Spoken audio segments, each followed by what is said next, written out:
Nëse kuvendi konstituohet, por nuk formohet qeveria. Kur nuk formohet qeveria, nuk mund të zgjedhim as presidentin, cilat janë këto fazat në cilat do të kalojnë në skenën tonë politike, do diskutojmë edhe me akter tjera, me ish deputet të disa subjekteve politike. Përmes një lidhje direkte, kemi zotrin Adem Saliaj, që është ish deputet i LDK. Zotri Saliaj, përshëndetje, mirë se vini në Kosova Live. Përshëndetje edhe për ju. Pra, të gjithë syt janë tek partit politike, se çka do të ndodhë tutje, dhe tashmë diskutimi është se a jemi afër një koalicioni. Dhe me sa dim që lëvizja vetëvendosje, sipas gjitha gjasave, kishte synim që të ketë një bashkëpunim me Lidhjen Demokratike të Kosovës. Nga ajo që kemi parë deri tash, zotri Saliaj, a mendon se jemi afër një koalicioni mes këtyre dy subjekteve politike?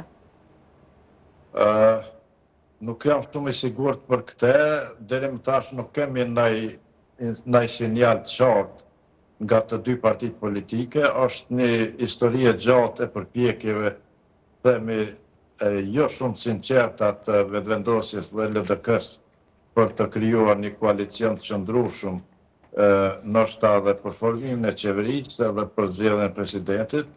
Megjithatë, deri më tash unë nuk shoh ndonjë sinjal të qartë, ndonjë deklarim të qartë të dy partive politike, përveç asaj narrativës që e kemi dëgjuar që gati 2 vite për një koalicion të mundshëm mes VV-s dhe LDK-s. Pse mendoni që kjo nuk është afër? Cilat janë disa nga sinjalet që kanë dhënë të dy subjektet politike gjatë kësaj kohe derisa po prisnim certifikimin e rezultateve nga KQZ? Unë mendoj se certifikimi nuk është shumë i rëndësishëm sepse rezultati dihet cili është dhe nuk ka pas asnjë arsye të pritet një certifikim për të bërë një marrëveshje lidhur me koalicione të mundshme. Unë mendoj që vetëvendosja ka një përgjegjësi më të madhe dhe ajo duhet punoj më shumë sepse është përgjegjëse me vetë faktin që ka marrë 53 vende në kuvend.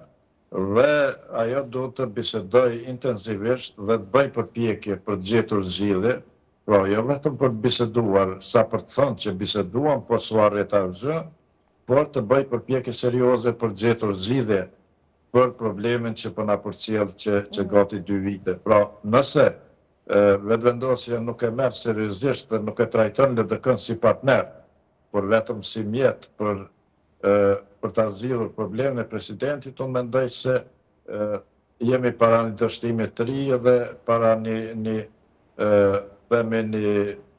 procesi të ri zgjedhor që është stërtepruar, pra janë lodhur tepër qytetarët e Kosovës dhe një situatë e tillë me asnjë kush nuk duhet vi.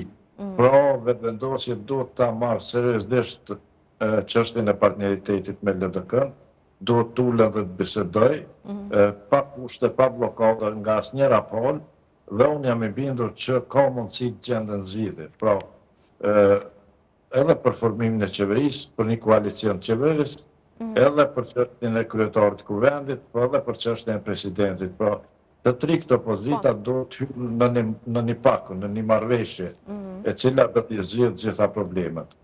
Po, në fakt ne kishim problem që vetëm për një institucion të bëjmë një marrëveshje, se lëre mo për të tri ata, edhe për kuvendin, edhe për qeverin, edhe për presidentin. Po duket se një nga problematikat kryesore mes bashkëpunimit të lëvizjes vetëvendosje dhe LDK-s më herët ishte edhe emri i Vjosa Osmanit për presidente të ardhshme. A ka ndryshuar diçka brenda LDK-s me këto deklarimet fundit që kemi parë, apo mendoni se do të vazhdoj që emri Vjosa Osmanit jetë si propozim i LDK-s për presidente të ardhshme, nëse do të ketë një koalicion me VV-n? Unë mendoj se zonja Osmani ka qenë e interesuar derisa ishte presidente, ka qenë në atë koalicionin me vetëvendosjen, pra lista guxo vetëvendosje, dhe nuk ka arrit që ta bin kurtin që ai ta nominoj sërish për presidente. Pra, raportet e tyre janë të çrregulluara dhe unë nuk shoh asnjë mundësi që tash sërish ajo të jetë e pranueshme për zotin Kurti për presidente. Pra, nëse LDK insiston që zonja Osmani të jetë kandidate sërish për presidente, atëherë unë mendoj se kjo nuk çon askund dhe nuk do të arrihet asgjë në këtë drejtim. Pra është një kusht cilin dihet që më parë që vetëvendosja nuk do ta pranoj.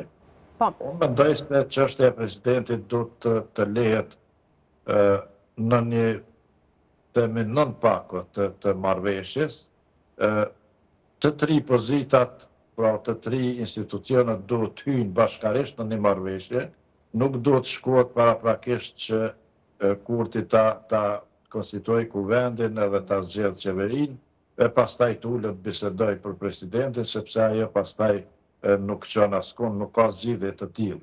Pra, nëse nuk ullen dhe nuk e bëjnë një marrëveshje për një koalicion qeveritar, në cilën marrëveshje hyn edhe çështja e presidentit edhe kryetarit të kuvendit, atëherë nuk është një përpjekje sinqert për të zgjidhur problemet që janë paramesh. Me sa po kuptoj, zotëri Salia, ju mendoni që LDK-s do duhej t'i takonte edhe pozita e kryetarit të kuvendit, por edhe pozita e presidentës, nëse bëhet një koalicion me VV-n?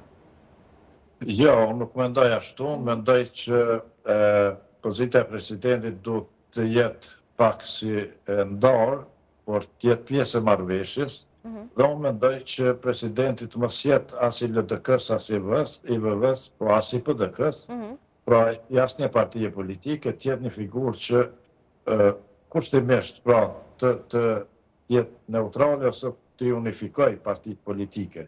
Por çështja e kryetarit kuvendit dhe pjesëmarrjes qeveri duhet të diskutohet me LDK-n, dhe unë mendoj që është mirë që LDK-s t'i ofrohet pozita e kryetarit kuvendit, një kryeministër dhe disa ministri, 5-6 ministri, do t'ishte një ofertë e dinjitetshme, e cila nuk e fyen LDK-n, dhe me atë fuqi që ka politike, duhet t'jetë mjaftueshme për të qeverisur për këto 4 vitet e ardhshme.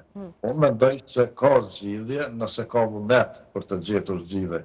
Nëse ka kurthëzime paraprake, ose kështu ose fare, unë mendoj se nuk është qëllimi për të gjetur zgjidhje, por qëllimi është për të bërë përpjekje për t'ia lënë faj njëri tjetrit, në mënyrë që nëse shkojmë sërish në zgjedhje të dihet cili është fajtori dhe ai të penalizohet. Mirë, zoti Salia, i flasim pak edhe për gjendjen brenda Lidhjes Demokratike të Kosovës. Bashkë në kohën kur ndoshta ata do duhet ishin një zëri që të bëhet një zgjidhje, të bëhet një koalicion, të janë më të vendosur në këto takime të mundshme që mund të ketë tani për një marrëveshje me parti tjera, po shohim se ka shumë keq kuptime. Tani më sipas raportimeve, edhe pse LDK nuk ka deklaruar asgjë, ishte kryetari PE, zotri Gazmend Muhaxheri, që sipas informacioneve ka shkuar në disa prej degëve të LDK-s për të mbledhur nënshkrimet, duket se ende po kërkohet nga disa aktor të LDK-s që zotri Abdi Gjiku të largohet nga pozita e kryetarit. Si e shihni këtë situatë të krijuar brenda LDK-s? Unë mendoj se LDK-ja ka kohë që s'ka qenë pozitë kaq të vështirë, kaq të keqe, në një pozitë themi me rreziqe të mëdha për një dëmtim të ri ose një rënje të re të LDK-s, një luftë që po bëhet mes dy krave në LDK nuk është as pak e mirë, nuk është një sinjal i mirë, dhe unë mendoj që ka rrezik të madh që LDK-ja të bie edhe më poshtë se sa është tash. Kjo lufta mes dy krave nuk qen askund, thjesht është një luftë për eliminimin e një krahu nga krahu tjetër, dhe cili do krah që të fitoj është humbje për LDK. Është humbje sepse nëse tash e kemi një krah që dominon, një krah me Abdi Gjikun, nesër mund ta kemi një krah tjetër që dominon LDK, pra LDK-ja përsëri do të jetë në një luftë të brendshme me dy krave dhe nuk do të jetë sukses fitoria e një krahu ndaj krahu tjetër. Pra, unë mendoj që kjo nuk qen askund, kjo dëmton shumë LDK-n, dhe edhe këta tash që po kërkojnë ndërheqjen e Abdi Gjikut ose një kuvend të ri, mendoj se duhet të ulen edhe të diskutojnë brenda LDK-s dhe të gjenë një zgjidhje të kënaqshme për të dy krahët, në mënyrë që LDK-ja të mos dëmtohet edhe më tutje, sepse edhe tash është mjaft e dëmtuar. Sipas raportimeve, diku janë mbledhur 1/3 e nënshkrimeve. Është ky një mesazh për zotrin Abdi Gjiku që shumica ndoshta, nëse mund të themi kështu, po kërkojnë ndërheqjen e tij pas rezultateve të zgjedhjeve, jo vetëm këtyre të fundit. 1/3 në shkrimeve sipas statutit LDK-s është parakusht që të thirret kuvendi i LDK-s. Pra, nëse mbledhen 1/3 në shkrimeve, ka obligim kryetari i LDK-s ta pras kuvendin LDK-s dhe të dëgjoj kërkesat e këtyre njerëzve që e kanë nënshkruar lloj peticioni. Pra, vetvetiu nuk nënkupton shkarkimin e Avdi Gjikut, sepse për shkarkimin e tij do duheshin 51% ose sipas statutit LDK-s 50% plus një votë. Dhe 50% plus një votë është shumë më shumë se 1/3.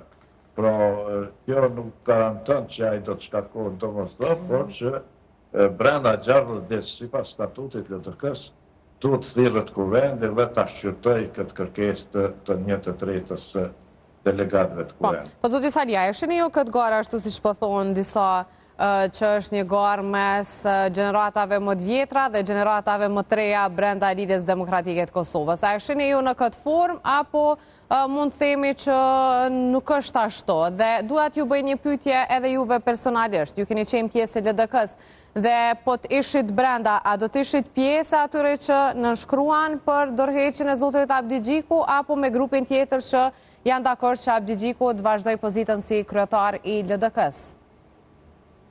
Me siguri po t'isha brenda, unë s'do t'isha pjesë asnjërit grup, sepse asnjëri grup në fakt në parim nuk ka drejt në atë që po bën.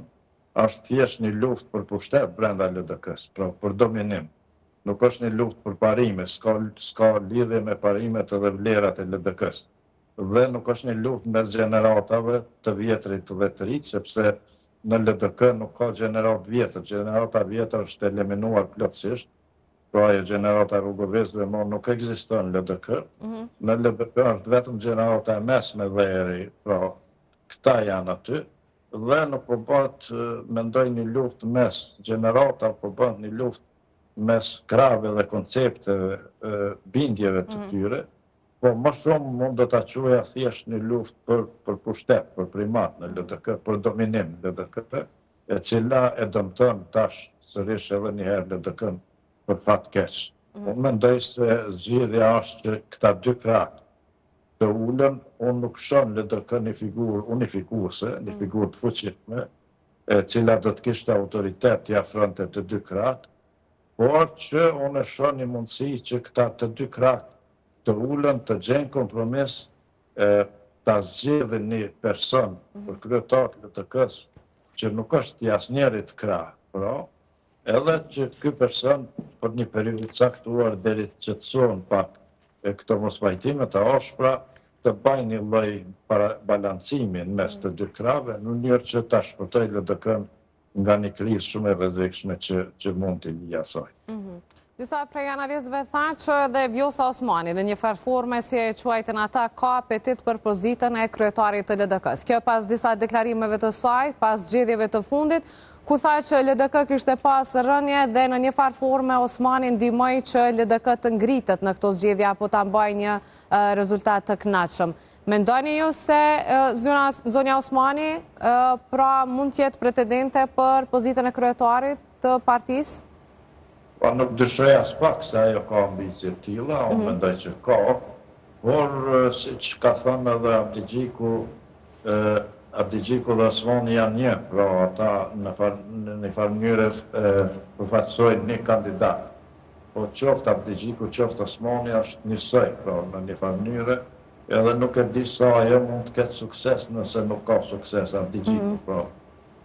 Nuk shoh logjik në këtë dhe ardhja saj më shumë i ka acaruar raportet brenda LDK-s se sa ka sjellë diçka të mirë. Po, mendoni që ka sjellë pakënaqësi brenda Lidhjes Demokratike të Kosovës?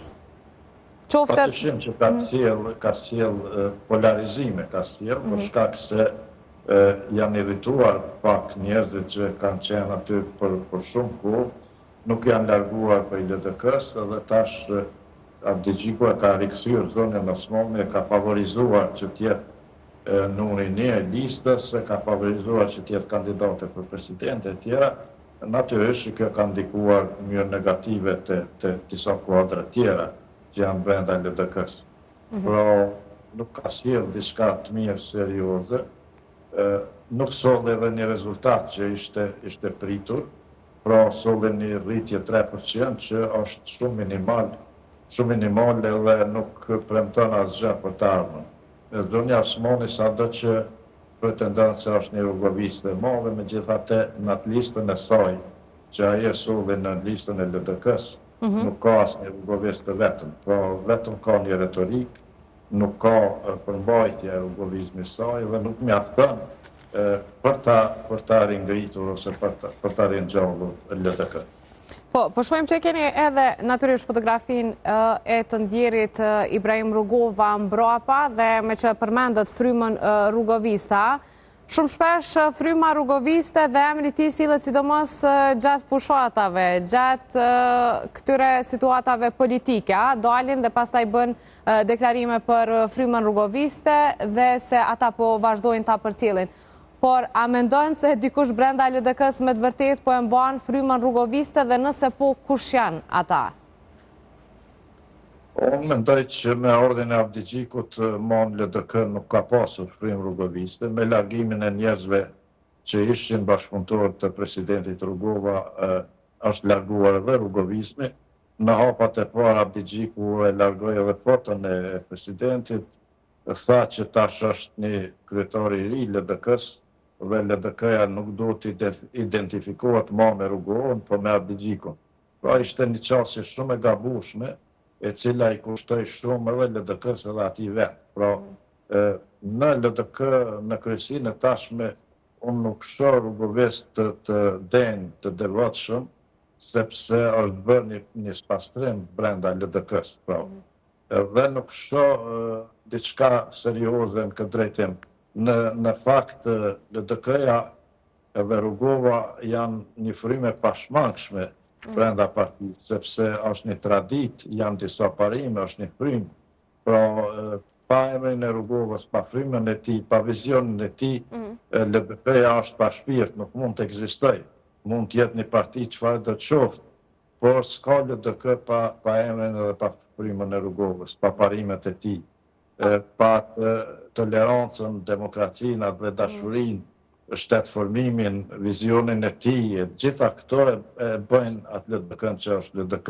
Pa këto s'ka LDK. Brenda si kandidat për deputet dhe tashmë deputet e kemi edhe djalin e zotrit Ibrahim Rugova, e kemi edhe Uk Rugova që është pjesë e Lidhjes Demokratike të Kosovës. Po, e kemi, po kjo është trashëgimi biologjike, nuk është trashëgimi politike, historike e tjera. Nuk do thotë që pa tjetër. Nuk ka të baj, nuk e mohojmë, është diçka e mirë që zoti Rugova është deputet i LDK-s, kjo i bën mirë LDK-s, po vetveti unë nuk ndryshon diçka në esencë, po është djali i tij, por që rrugovizmi është diçka tjetër duhet veçuar prej familjes dhe trashëgimisë biologjike të familjes. E qartë. Mirë, zotri Saliaj, do të shohim se çka do të ndodhë tutje nëse me të vërtetë do të ketë një koalicion mes Lidhjes Demokratike të Kosovës dhe Lëvizjes Vetëvendosje. Folëm pak, bëmë një analizë se çfarë po ndodh brenda LDK-s. Ju falenderoj shumë për këtë bashkëbisedim. Faleminderit edhe për ju. Faleminderit shumë, ju përshëndes.